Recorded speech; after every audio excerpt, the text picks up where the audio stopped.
Mga Lodi, tuturuan ko po kayo kung paano gumawa ng masarap na mamon special.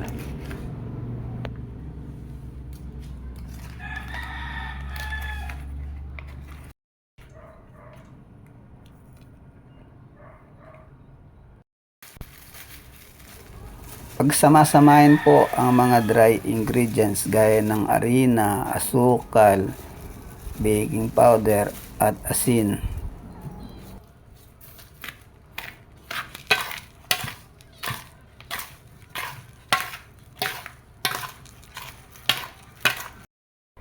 Pagkatapos, pagsamasamahin ang mga wet ingredients gaya ng itlog, gatas, vanilla extract, at yung melt butter. Paghahaluin po hanggang ito ay maghalo-halo.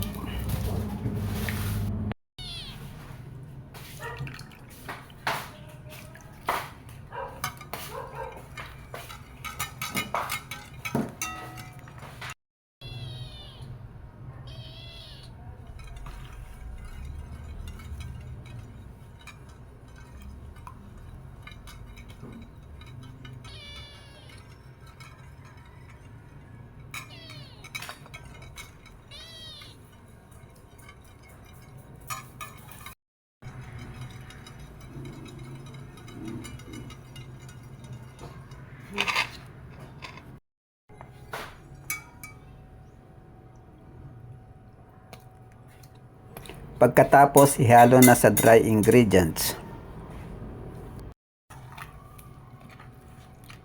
Ihalo-halo lang hanggang ang harina ay maging pino.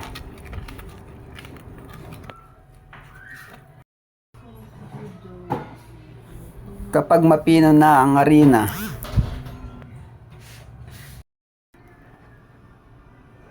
ilagay na po sa mga baking tray.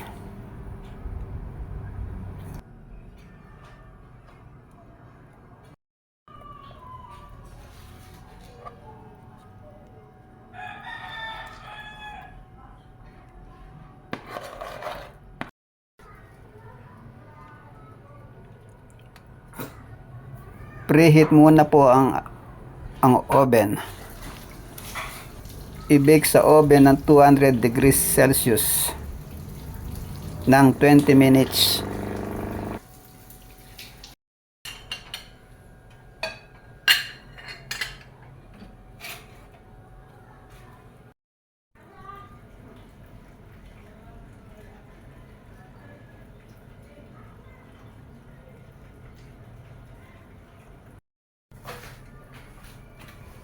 After 20 minutes, ibaba natin sa 200 degrees Celsius ang temperature ng oven.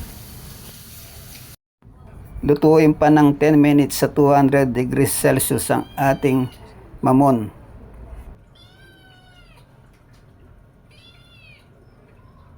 Tusukin natin ang mamon para malaman natin kung ito'y luto na sa loob. Ayan, luto na ang aking special mamon. Homemade mamon. Yummy, yummy. My own simple version. Thank you so much for watching. Like and share. God bless.